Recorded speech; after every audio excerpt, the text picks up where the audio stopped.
Hello, and welcome to Truth Amid Chaos, Chapter 3 of the Bhagavad Gita. I'm Srijana, speaking to you from Bali. I am honored to share this amazing epic with you. It's a story of a battle in the 3D matrix of the mind and ascension to freedom. The Gita verses represent a foundation of Hindu philosophy many centuries before the time of Jesus. Like the Bible and all the great books, the Gita is beloved by millions because it describes the laws of nature and shows a clear path to ascension.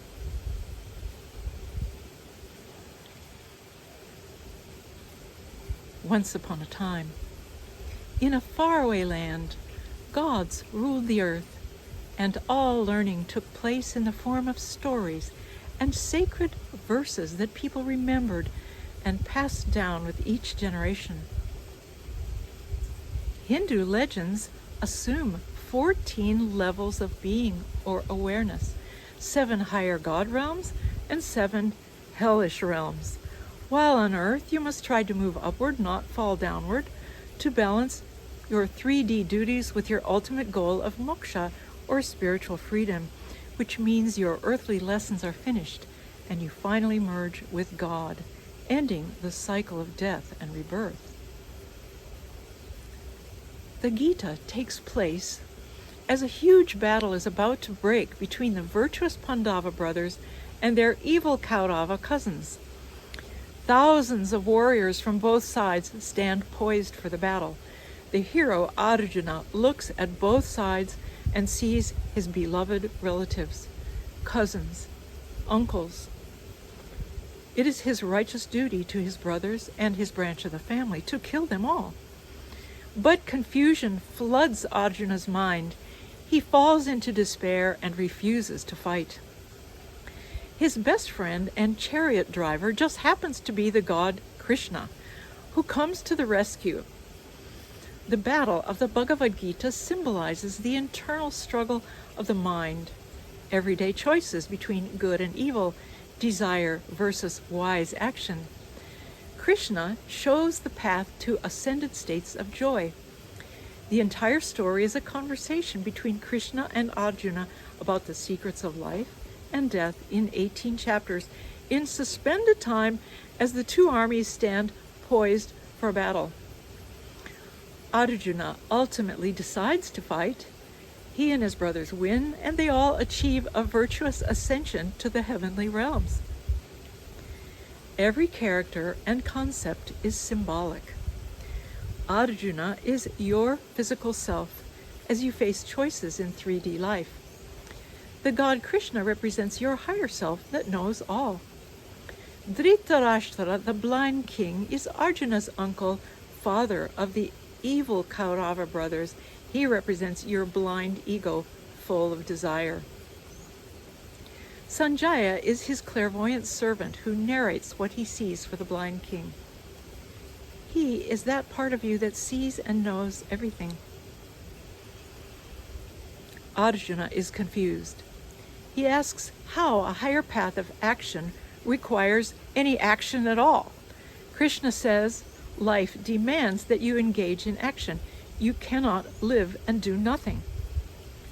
Right action is a form of honoring truth, a pathway to heaven. He reminds Arjuna to take the ego I out of his actions and avoid the trap of being attached to the results or thinking I made this happen. If you do an action offering your best to God, he says you are free. But if you do any action out of anger, fear, or any other emotional state, then you're creating more karma for yourself. He introduces an important concept of the 3 modes of nature called gunas. There are 3 levels of physical energy in Hindu philosophy. Sattva is pure intelligence with no polarity. It is symbolized by the color white. Rajas is the law of motion, action, change, velocity, represented by the color red. Rajas exists opposite the quality Tamas, which represents inertia. heaviness, ignorance, rest, and darkness, hence the color black. One could also call these three levels the sacred and the active versus the passive. The three gunas are always in dynamic wave interaction with each other in the world around us as well as inside of us. One quality rising and then collapsing into each other, always maintaining an overall balance. Krishna said that the 14 worlds function in a harmonious cycle of actions, sacrifices, and offerings of gratitude by humans. Otherwise, the universe is lost. Krishna makes a famous, penetrating statement that it is better to do your own duty badly than to do another's duty perfectly. But it is the senses, experiencing preferences and aversions that create desire. They twist our perceptions and make people take wrong action. The solution is to practice positive actions with a selfless state of mind, so that over time you become established in a higher state of equanimity. Krishna and Arjuna discuss the question of duty or dharma, a cultural and individual expression of one's highest path. Krishna says it is Arjuna's duty to uphold his family both in this life and in the hereafter. That is why he should vanquish all desire and fight this virtuous battle. They use several names for each other. Arjuna calls Krishna by Janardhan, descendant of Vishnu. Krishna calls Arjuna scion of Bharat, meaning the shoot of India, and best of Bharatas, meaning the best lineage of India.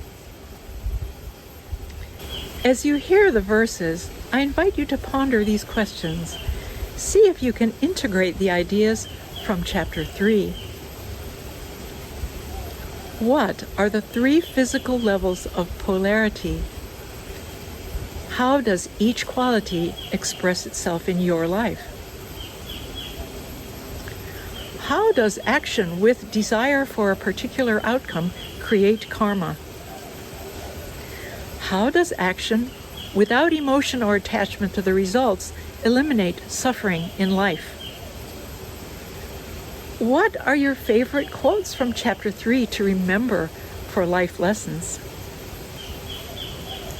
What parallel events in modern world illustrate these concepts? Now let's hear the verses of chapter 3.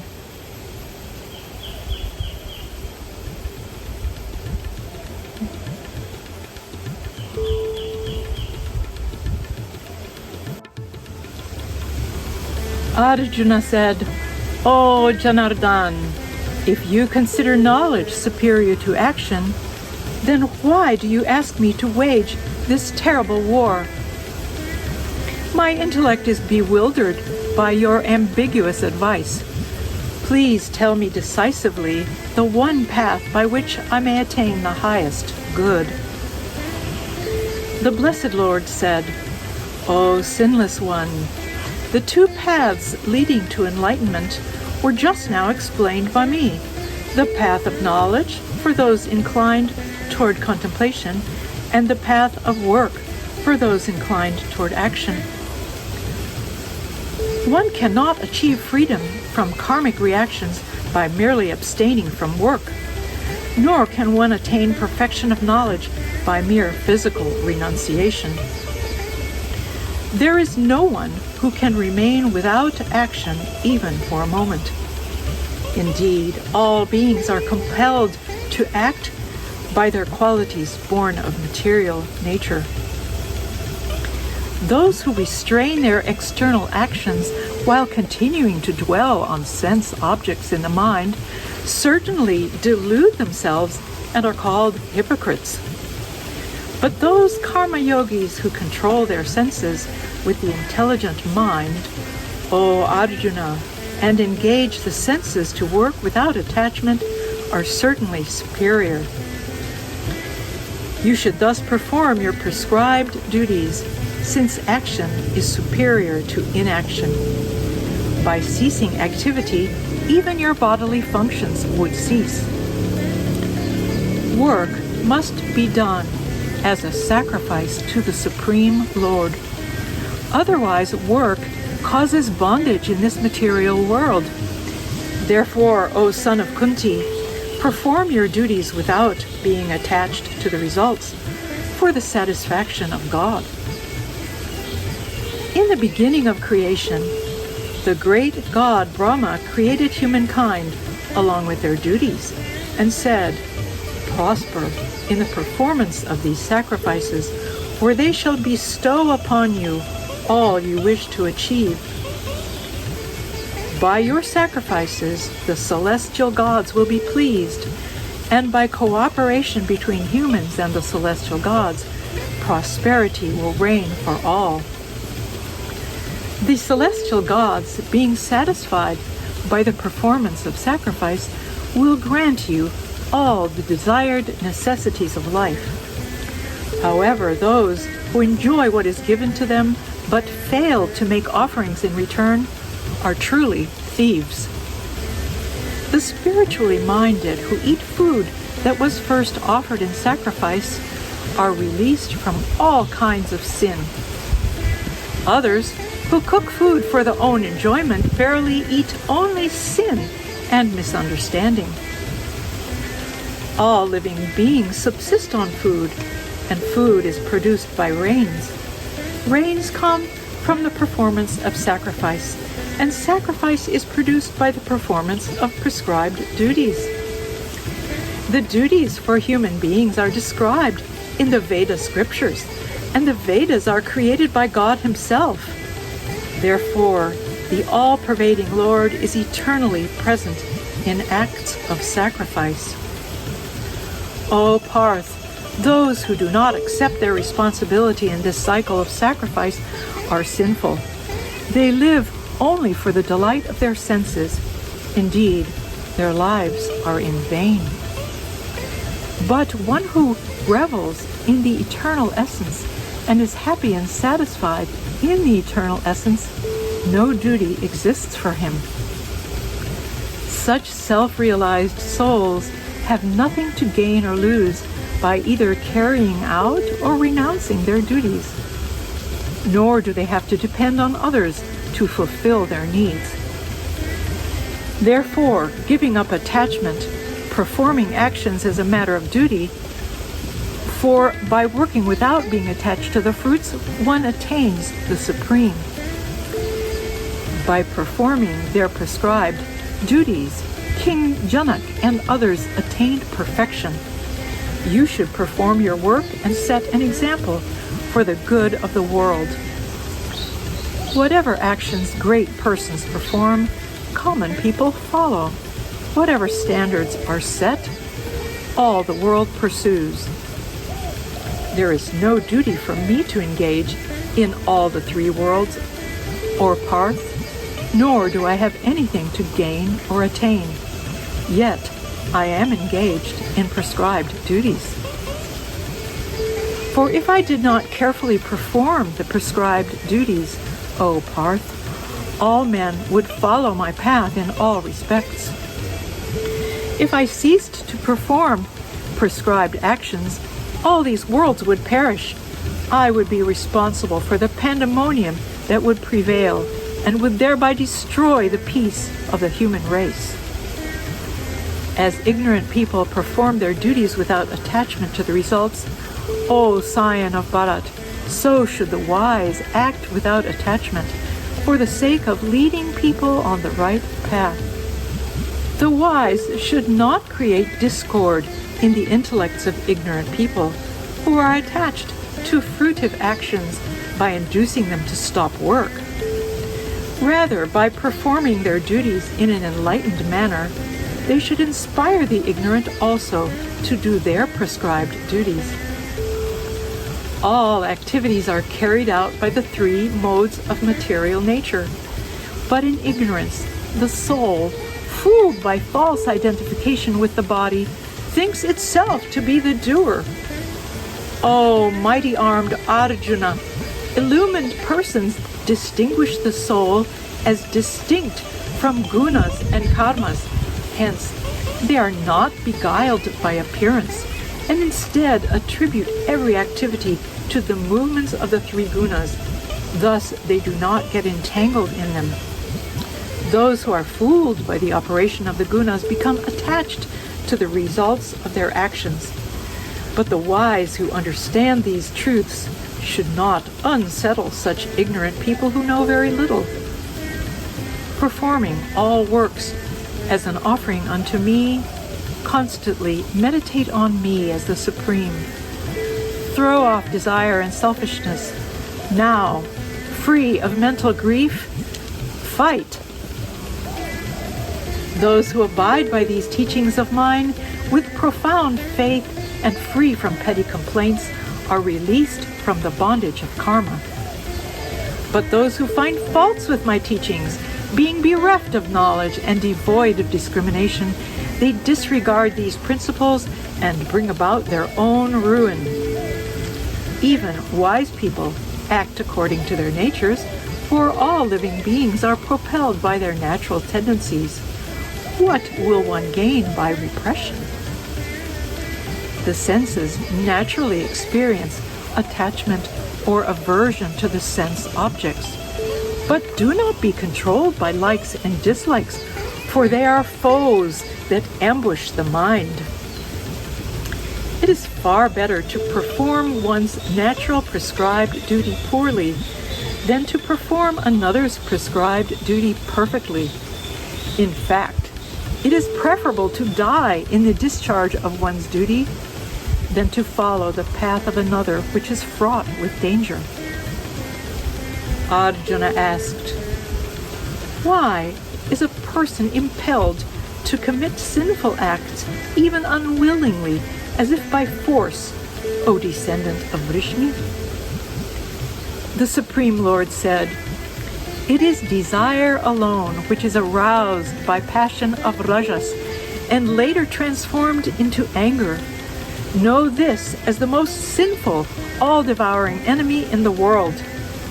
Just as fire is covered by smoke, a mirror is masked by dust, and an embryo is concealed by the womb. Similarly, one's clear knowledge is veiled by desire. The mind of even the most discerning person is covered by this perpetual enemy in the form of insatiable desire, which is never satisfied and burns like fire, O son of Kunti. The senses, mind, and intellect are said to be breeding grounds of desire. Through them, desire clouds one's mind and deludes the embodied soul. Therefore, O best of Bharatas, in the very beginning, bring the senses under control and slay this enemy called desire, the embodiment of sin, which destroys mind and realization of the Supreme. The senses are superior to the gross body, and the mind is superior to the senses. Beyond the mind is the intellect, and even beyond the intellect is the soul. Thus, knowing the soul to be superior to the material intellect, O mighty armed Arjuna, vanquish the small self by the larger self, and kill this formidable enemy called desire.